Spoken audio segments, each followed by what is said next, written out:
Ang mga diskurso ni Kristo ng mga huling araw.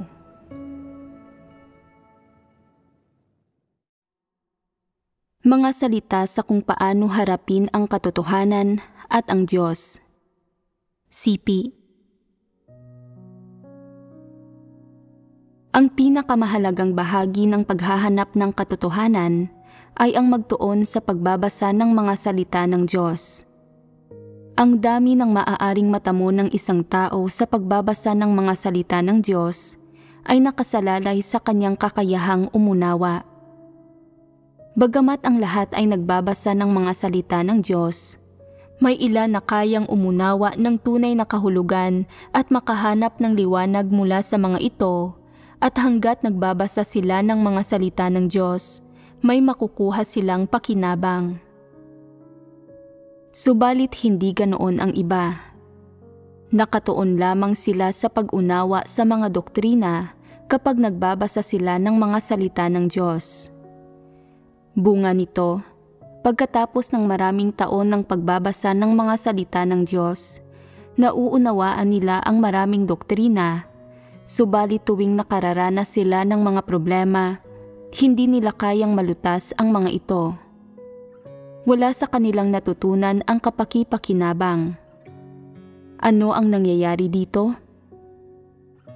Kahit na nagbabasa ng mga salita ng Diyos ang lahat ng tao, magkaiba ang mga resulta. Natatanggap ito ng mga taong umiibig sa katotohanan, samantalang ayaw itong tanggapin ng mga hindi umiibig sa katotohanan kahit pa nagbabasa sila ng mga salita ng Diyos. Hindi nila hahanapin ang katotohanan sa mga salita ng Diyos, anumang mga problema ang kaharapin nila. Kayang talakayin ng mga taong may kaunting karanasan ang ilang praktikal na bagay kapag nagbabasa sila ng mga salita ng Diyos at nagsasalita tungkol sa kanilang praktikal na kaalaman ng katotohanan. Pagkaunawa ito sa katotohanan.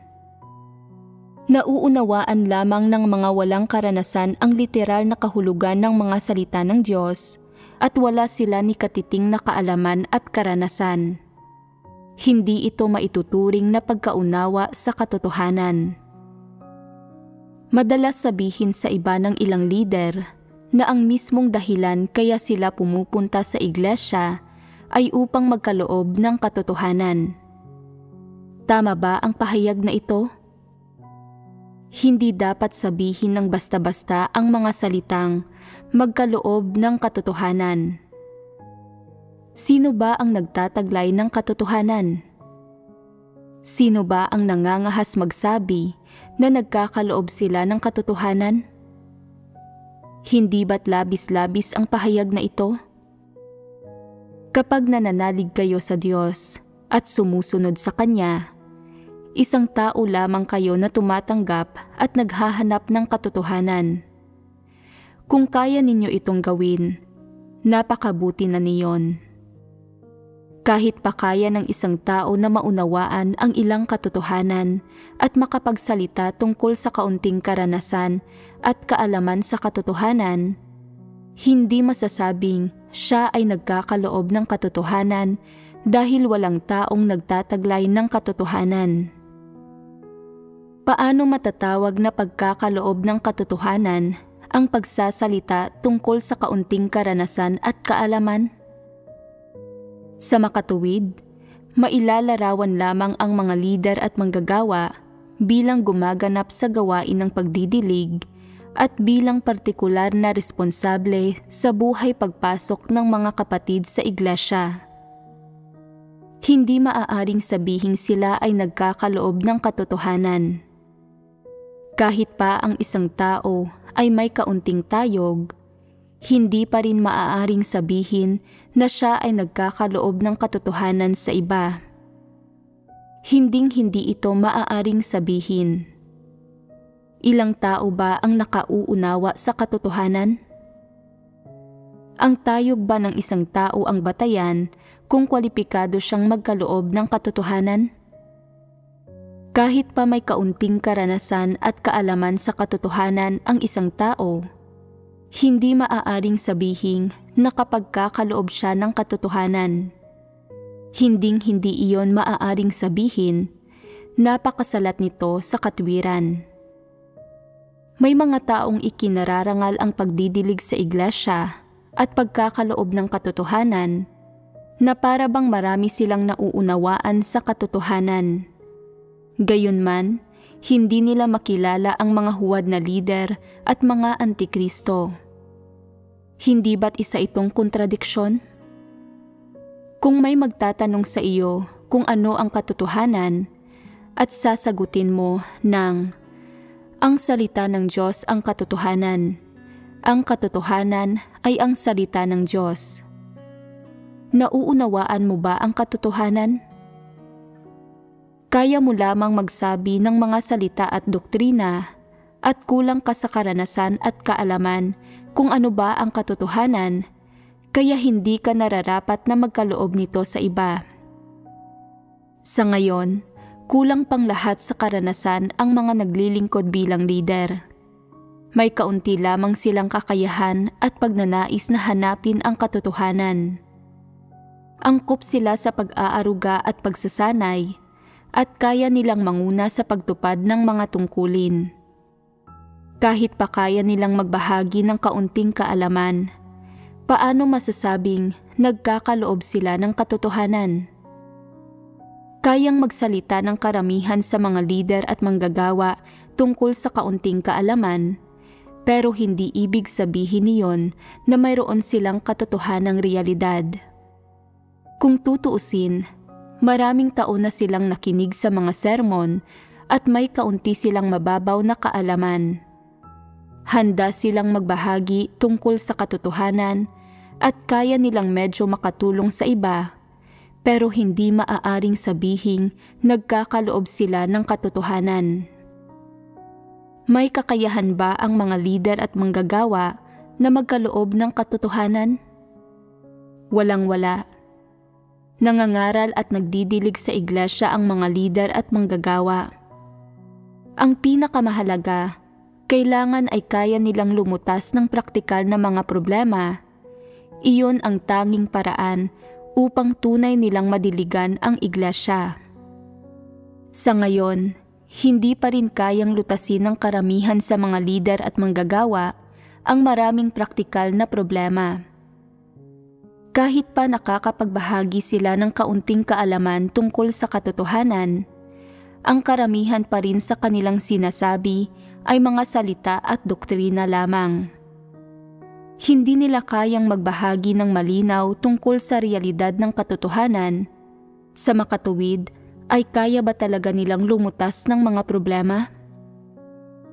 May kaunting kakayahan lamang na umunawa ang karamihan sa mga lider at manggagawa at wala pa silang gaanong praktikal na karanasan.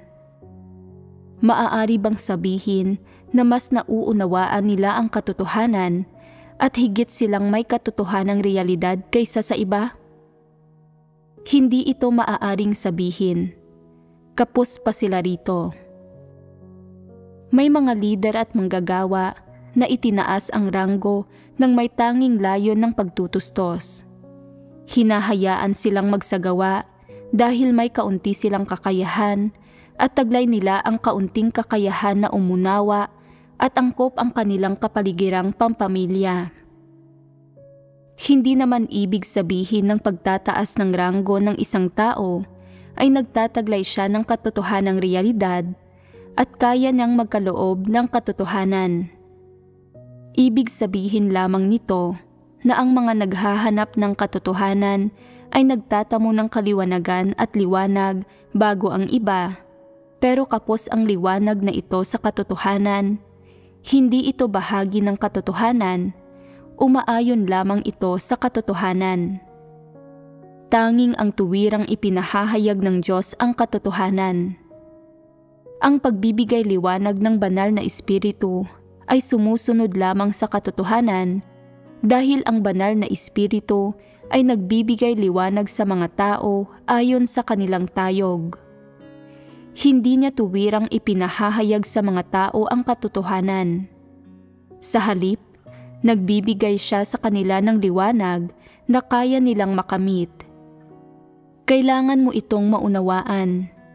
Kung may kaunting kabatiran ang isang tao sa mga salita ng Diyos at may natamo siyang kaunting kaalaman mula sa karanasan, maibibilang ba ito na katotohanan? Hindi. May kaunti lamang siyang pagkaunawa sa katotohanan. Ang mga salita ng kaliwanagan ng banal na Espiritu ay hindi kumakatawan sa mga salita ng Diyos, hindi kumakatawan sa katotohanan, at hindi ang katotohanan. Ang taong iyon ay may kaunti lamang pagkaunawa sa katotohanan at medyo naliwanagan ng banal na Espiritu. Kung nagtatamo ang isang tao ng kaunting pagkaunawa sa katotohanan at pagkatapos ay naipagkakaloob ito sa iba, ang pawang ginagawa lamang niya ay magkaloob sa iba ng kanyang pagkaunawa at karanasan. Hindi mo maaaring sabihing nagkakaloob siya ng katotohanan sa iba. Ayos lang kung sabihin mong nagbabahagi siya tungkol sa katotohanan. Ito ay angkop na paglalarawan. Bakit ko ito sinasabi? Dahil ang ibinabahagi mo ay ang pagkaunawa mo sa katotohanan. Hindi ito katumbas ng katotohanan mismo. Sa makatuwid, masasabi mo lamang na nagbabahagi ka tungkol sa kaunting pagkaunawa at karanasan. Paano mo masasabing nagkakaloob ka ng katotohanan? Ang pagkakaloob ng katotohanan ay hindi isang simpleng bagay. Sino ang karapat-dapat na magsabi ng pangungusap na ito? Tanging ang Diyos lamang ang may kakayahan na magkaloob ng katotohanan sa mga tao. May kakayahan ba ang mga tao? Sa makatuwid, kailangan mong makita ng malinaw ang bagay na ito. Hindi lamang ito isang issue ng paggamit ng mga maling salita. Ang pinakabuod ay nilalabag at binabaluktot mo ang mga katunayan. Kalabisan ang ipinapahayag mo. Maaaring ang mga tao ay may kaunting pagkaunawa at karanasan sa mga salita ng Diyos, pero hindi mo masasabing mayroon silang katotohanan o na sila ay may katotohanan. Hinding-hindi mo ito masasabi. Kahit gaano pa ang pagkaunawang nakakamit ng mga tao mula sa katotohanan, hindi mo masasabing taglay nila ang buhay ng katotohanan, lalong hindi masasabing sila ay may katotohanan. Hinding-hindi mo ito masasabi. Ang nauunawaan lamang ng mga tao ay kaunting katotohanan at may kaunti lang silang liwanag at ilang paraan ng pagsasagawa. May kaunti lamang silang realidad ng pagsunod at kaunting tunay na pagbabago. Pero hindi mo masasabing nakamit na nila ang katotohanan. Pinagkakalooban ng Diyos ng buhay ang mga tao sa pamamagitan ng pagpapahayag ng katotohanan. Ipinag-uutos din ng Diyos na maunawaan ng mga tao ang katotohanan at makamit ang katotohanan upang mapaglingkuran at mapalugod nila siya.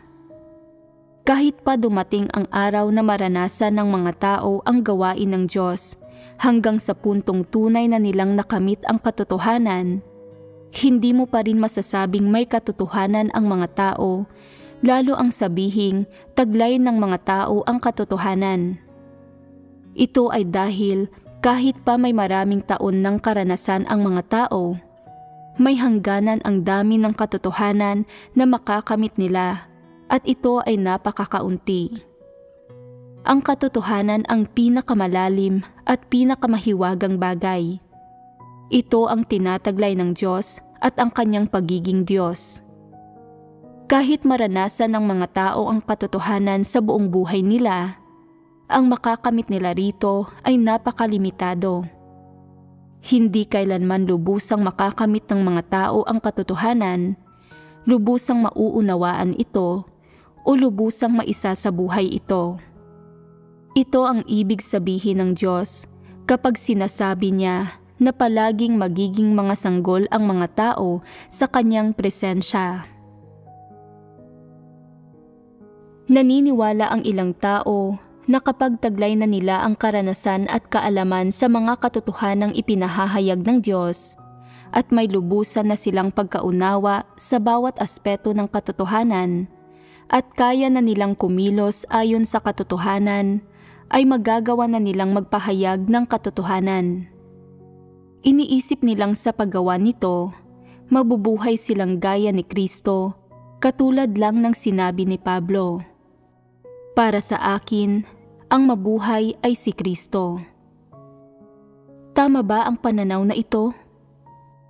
Hindi ba't isa rin itong pagsusulong ng argumentong Diyos-tao? Maling-mali ito. Kailangang maunawaan ng mga tao ang isang bagay. Gaano man kalawak ang karanasan at kaalaman mo sa katotohanan, o kahit pa nakapasok ka na sa katotohanang realidad, at kaya mong magpasakop sa mga pangangasiwa at pagsasaayos ng Diyos, at kaya mong magpasakop sa Diyos at magpatotoo para sa Diyos, at gaano man kataas o kalalim ang iyong maging pagpasok sa buhay, ang buhay mo ay buhay pa rin ng isang tao at hindi kailanman maaaring maging Diyos ang isang tao. Isa itong ganap na katotohanang kailangang maunawaan ng mga tao. Kahit pa, sa wakas, ay may karanasan at pagkaunawa ka sa bawat aspeto ng katotohanan at nagpapasakop ka sa mga pangangasiwa ng Diyos at nagiging isa kang penerpektong tao, hindi pa rin masasabing may katotohanan ka. Kahit pa kaya mong magpahayag ng tunay na patotoong batay sa karanasan, hindi ito nangangahulugang kaya mong magpahayag ng katotohanan. Noon, karaniwang sinasabi ng mga relihiyosong grupo na ang isang tao ay may buhay ni Kristo sa kalooban nito. Ito ay isang mali at malabong pahayag. Bagamat hindi na ito sinasabi ng mga tao ngayon, nananatiling malabo ang kanilang pagkaunawa sa bagay na ito. Iniisip ng ilang tao, dahil nakamit na namin ang katotohanan at nasa kalooban namin ang katotohanan, taglay namin ang katotohanan at nasa puso namin ang katotohanan at kaya rin namin itong ipahayag. Hindi ba't mali rin ito? Madalas pag-usapan ng mga tao kung nasa kanila ba o wala ang katotohanan, na pangunahing tumutukoy sa kung mayroon o wala silang karanasan at kaalaman sa katotohanan, at kung kaya nila o hindi na gumawa ayon sa katotohanan. Nararanasan ng lahat ang katotohanan, pero iba-iba ang kalagayang nararanasan ng bawat tao. Iba-iba rin ang nakakamit ng bawat tao mula sa katotohanan. Kung pagsasama-samahin mo ang karanasan at pagkaunawa ng lahat, hindi pa rin ito lubos na maipapakita ang diwa ng katotohanan. Gayon kalalim at kahiwaga ang katotohanan. Bakit ko sinasabing hindi maaaring humalili sa katotohanan ang lahat ng nakamit mo at lahat ng pagkaunawa mo? Pagkatapos marinig ng mga tao ang pagbabahagi mo ng ilan sa iyong karanasan at pagkaunawa, mauunawaan nila ito at hindi nila kailangang dumanas ng mahabang panahon upang lubusang maunawaan at makamit ito. Kahit pa isa itong bagay na medyo mas malalim, hindi nila kakailanganin ang maraming taon ng karanasan. Pero pagdating sa katotohanan, hindi mararanasan ng mga tao ang kalahatan nito sa kanilang buong buhay. Kahit pa pagsama-samahin mo ang lahat ng tao, hindi nila mararanasan itong lahat. Tulad ng nakikita mo, lubhang malalim at mahiwaga ang katotohanan. Hindi kaya ng mga salita na maipaliwanag ng lubos ang katotohanan.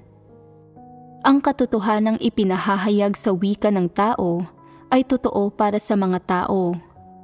Hindi kailanman mararanasan ng mga tao ang kalahatang ito at hindi nila kailanman lubusang maisasabuhay ang katotohanan. Ito ay dahil kahit pagumugol ang mga tao ng libu-libong taon, hindi pa rin nila lubusang mararanasan ang ni-isang katotohanan. Gaano karaming taon man ang maranasan ng mga tao, magiging limitado pa rin ang katotohanang nauunawaan at nakakamit nila. Masasabing walang hanggang bukal ng buhay ng sangkatauhan ang katotohanan. Ang Diyos ang pinagmulan ng katotohanan at ang pagpasok sa mga katotohanang realidad ay isang gawaing walang katapusan. Ang katotohanan ay ang buhay ng Diyos mismo. Kumakatawan ito sa kanyang disposisyon, kanyang diwa, at kung ano ang meron siya at ano siya. Kung sinasabi mo na sa pagkakaroon ng kaunting karanasan at kaalaman ay mayroon ka ng katotohanan, nagtamo ka na ba ng kabanalan? Bakit nagpapakita ka pa rin ng katiwalian?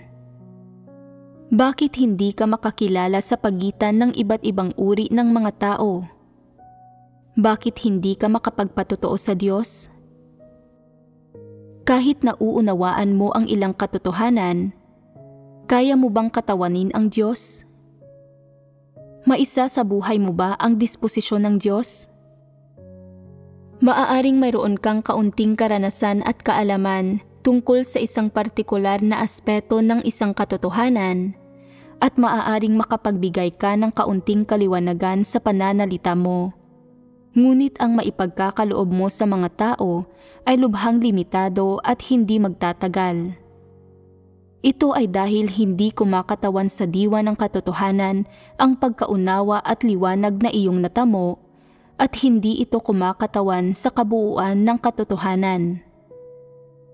Kumakatawan lamang ito sa isang bahagi o isang maliit na aspeto ng katotohanan. Isang antas lamang ito na maaaring makamtan ng mga tao at malayo pa ito sa diwa ng katotohanan. Ang kaunting liwanag, kaliwanagan, karanasan, at kaalamang ito ay hinding-hindi makakapalit sa katotohanan. Kahit pa nagtamo ng ilang resulta ang lahat ng tao sa pagdanas ng isang katotohanan at pagsamasamahin ang lahat ng kanilang karanasan at kaalaman, hindi iyon aabot sa kabuuan at diwa ng kahit isang linya ng katotohanan ito. Nasabi na ito noong araw. Binubuod ko ito sa isang kasabihan para sa mundo ng tao. Sa kalipunan ng mga tao, wala ni isa mang umiibig sa akin. Ang pangungusap na ito ang katotohanan, ang tunay na diwa ng buhay, isang napakalalim na bagay, at isang pagpapahayag ng Diyos mismo.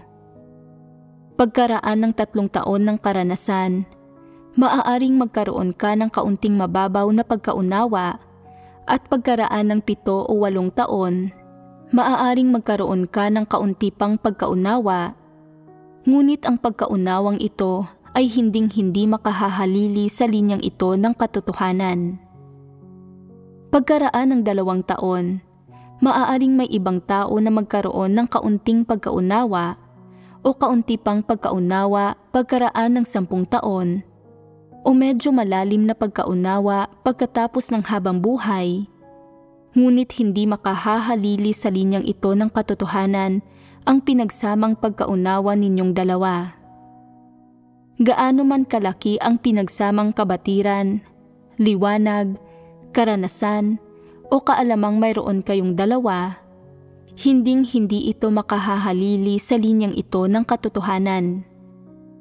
Ibig sabihin, ang buhay ng tao ay palaging buhay ng tao, at paano man umaayon ang iyong kaalaman sa katotohanan, kalooban ng Diyos o mga hinihingi ng Diyos, hinding-hindi ito makahahalili sa katotohanan. Ang sabihin na nasa mga tao ang katotohanan ay nangangahulugan na tunay na nauunawaan ng mga tao ang katotohanan. Isinasabuhay ang ilan sa mga realidad ng salita ng Diyos. May kaunting tunay na kaalaman tungkol sa Diyos at kayang dakilain at patotohanan ang Diyos. Gayunman, hindi masasabi na taglay na ng mga tao ang katotohanan dahil napakalalim ng katotohanan.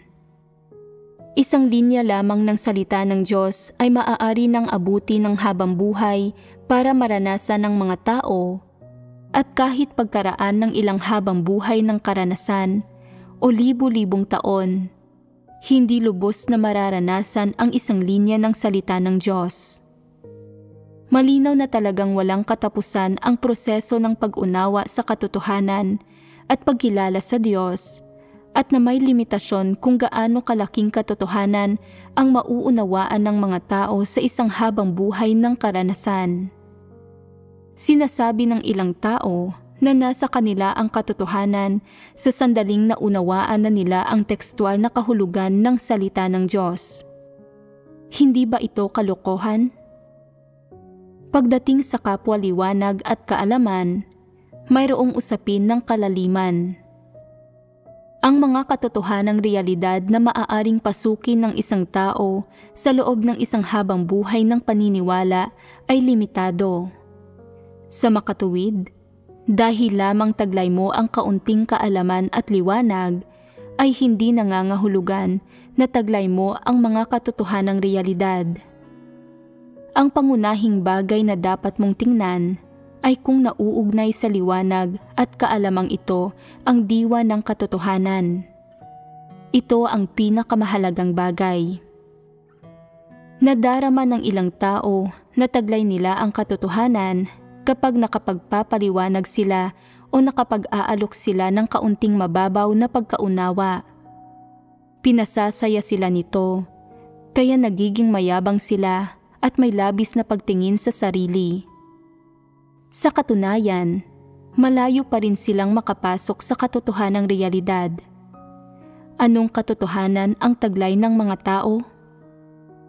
Maaari bang mabuwal kahit kailan at kahit saan ang mga taong nagtataglay ng katotohanan? Kapag taglay ng mga tao ang katotohanan, paano pa nila malalabanan at mapagkakanulo ang Diyos? Kung sinasabi mo na taglay mo ang katotohanan, pinatutunayan nito na sa loob mo ay ang buhay ni Kristo. Kakilakilabot iyan. Naging Panginoon ka na, naging si Kristo ka na. Isang kakatuwang pahayag ito at lubusang hinuha ng mga tao. Hinggil ito sa mga kuro-kuro at imahinasyon ng mga tao at hindi isang mapaninindigang katayuan sa Diyos. Kapag sinasabing nauunawaan ng mga tao ang katotohanan at ipinamumuhay ito bilang kanilang buhay, ano ang tinutukoy ng buhay na ito? Nangangahulugan ito na naghahari ang katotohanan sa kanilang mga puso. Nangangahulugan ito na kaya nilang mamuhay ayon sa mga salita ng Diyos. At nangangahulugan ito na mayroon silang tunay na kaalaman sa mga salita ng Diyos at isang tunay na pagkaunawa sa katotohanan.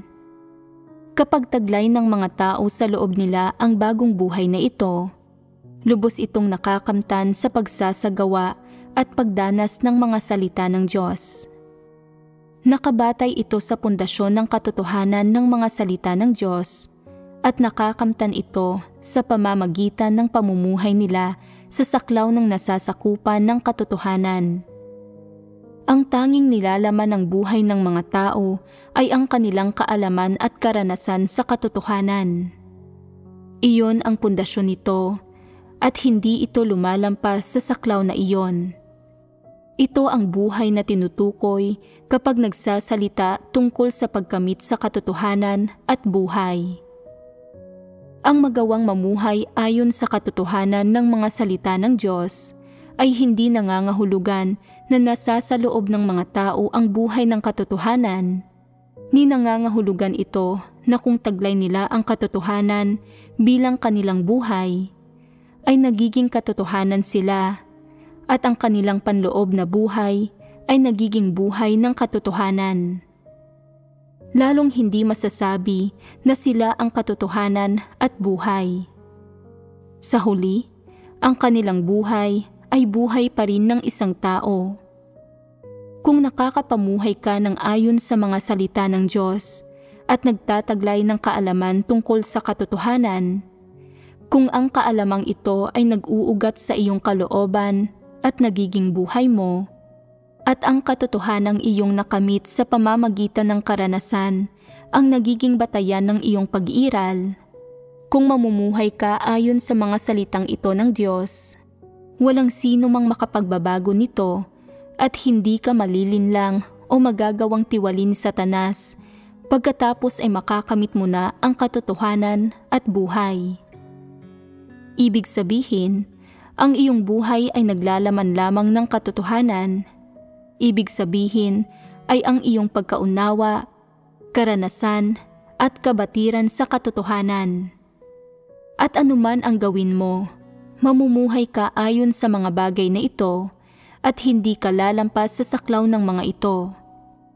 Ito ang kahulugan ng pagtataglay ng katotohanang realidad at ang gayong mga tao ang nais makamit ng Diyos sa huli sa kanyang gawain. Ngunit gaano man kahusay na nauunawaan ng mga tao ang katotohanan, ang kanilang diwa ay isa pa ring sa sangkatauhan at hindi man lamang maikukumpara sa diwa ng Diyos. Ito ay dahil hindi nila kailanman mararanasan ang lahat ng katotohanan at imposible para sa kanila na buong-buong isabuhay ang katotohanan. Maaari lamang nilang isabuhay ang napakalimitadong bahagi ng katotohanan na maaaring makamtan ng mga tao. Paano, kung gayon, sila maaaring maging Diyos? Kung personal na pinerpekto ng Diyos ang isang grupo ng mga tao upang maging mas matataas na Diyos at mas mabababang Diyos, hindi ba't magiging gulo iyon? Bukod dito, imposible at kalokohan ang gayong bagay. Katawa-tawang ideya ito ng tao. Nilikha ng Diyos ang langit at lupa at lahat ng bagay, at pagkatapos ay nilikha niya ang tao upang ang tao ay sumunod at sumamba sa Kanya.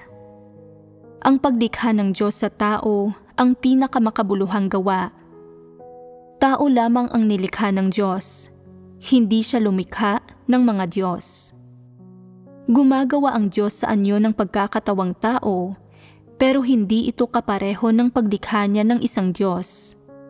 Hindi nilikha ng Diyos ang kanyang sarili. May sarili siyang diwa at hindi ito nagbabago. Hindi kilala ng mga tao ang Diyos, kaya't dapat silang magbasa ng higit pang mga salita ng Diyos. Mauunawaan lamang ng mga tao ang katotohanan kung palagi nila itong hinahanap. Hindi dapat magsalita ng walang saysay ang mga tao batay sa kanilang imahinasyon. Kung mayroon kang kaunting karanasan sa mga salita ng Diyos at namumuhay ayon sa tunay na karanasan at kaalaman sa katotohanan, unti-unti mong magiging buhay ang mga salita ng Diyos. Gayunpaman, hindi mo pa rin masasabi na ang katotohanan ang buhay mo o na ang ipinahahayag mo ay ang katotohanan. Kung gayon ang iyong opinyon, mali ka. Kung mayroon ka lamang ilang karanasan sa isang partikular na aspeto ng katotohanan, makakatawan ba nito mismo ang pagtataglay mo ng katotohanan? Maituturing ba itong pagtatamo ng katotohanan? Lubusan mo bang maipapaliwanag ang katotohanan? Matutuklasan mo ba ang disposisyon ng Diyos at kung ano ang mayroon ang Diyos at kung ano ang Diyos mula sa katotohanan? Kung hindi makakamtan ang mga epektong ito, nagpapatunay ito na ang maranasan lamang ang isang partikular na aspeto ng katotohanan ay hindi maituturing na tunay na pagkaunawa sa katotohanan o pagkilala sa Diyos, lalong hindi masasabi na nakamit na ang katotohanan. Ang lahat ay mayroon lamang karanasan sa isang aspeto at saklaw ng katotohanan. Nararanasan nila ito sa loob ng limitado nitong saklaw at hindi nila mararanasan ang lahat ng di mabilang na aspeto ng katotohanan. Maisa sa buhay ba ng mga tao ang orihinal na kahulugan ng katotohanan? Gaano ang halaga ng iyong bahagyang karanasan? Isang buti lamang ng buhangin sa dalampasigan, isang patak ng tubig sa karagatan. Sa makatuwid, gaano man kahalaga ang kaalamang iyon at iyang mga pakiramdam na natamo mo na mula sa iyong mga karanasan, hindi pa rin maibibilang na katotohanan ang mga iyan. Masasabi lamang na umaayon ang mga ito sa katotohanan. Ang katotohanan ay nagmumula sa Diyos at ang mga panloob na kahulugan at mga realidad ng katotohanan ay napakalawak ang sakop at walang sino mang nakakaarok o nakapagpapabulaan niyon. Basta't mayroon kang tunay na pagkaunawa sa katotohanan at sa Diyos, mauunawaan mo ang ilang katotohanan. Walang sino man ang makagagawang pabulaanan ang mga tunay na pagkaunawang ito, at ang mga patotoong naglalaman ng mga katotohanang realidad ay mapaninindigan magpakailanman. Pinupuri ng Diyos ang mga nagtataglay ng mga katotohanang realidad. Basta't hinahangad mo ang katotohanan at kaya mong umasa sa Diyos para maranasan ang mga salita ng Diyos at kaya mong tanggapin ang katotohanan bilang iyong buhay anuman ang sitwasyon mo, magkakaroon ka ng isang landas, magagawa mong makaligtas at makakamit mo ang pagsang-ayon ng Diyos. Kahit umaayon sa katotohanan ang kakaunting nakakamit ng mga tao, hindi masasabi na ito ang katotohanan, lalo nang hindi masasabi na nakamit na nila ang katotohanan. Ang kakaunting liwanag na natamo ng mga tao ay angkop lamang para sa kanilang mga sarili o sa ilang nakapaloob sa isang tiyak na saklaw, ngunit hindi magiging angkop sa loob ng isang naiibang saklaw. Gaano man kalalim ang karanasan ng isang tao, napakalimitado pa rin nito at ang kanilang karanasan ay hindi kailanman makaaabot sa lalim ng katotohanan. Ang liwanag ng isang tao at ang pagkaunawa ng isang tao ay hindi kailanman maihahambing sa katotohanan. Kapag ang mga tao ay may kaunting karanasan sa mga salita ng Diyos, nakakaunawa ng ilang katotohanan at ng kaunting kalooban ng Diyos.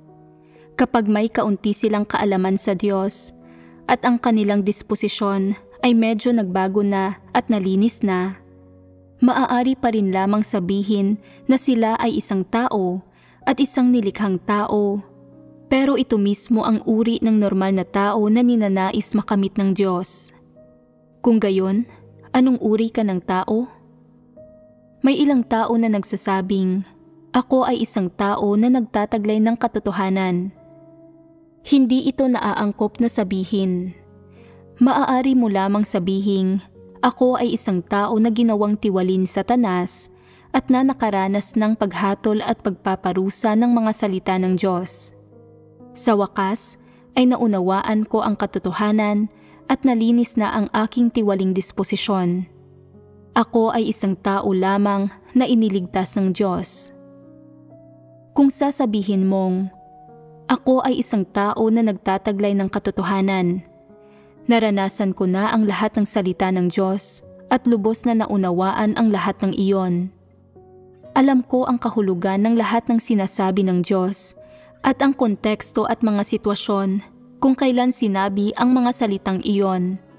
Alam kong lahat ito. Hindi ba't ang ibig sabihin nito ay taglay ko ang katotohanan?" Ikaw ay nagkakamali na naman.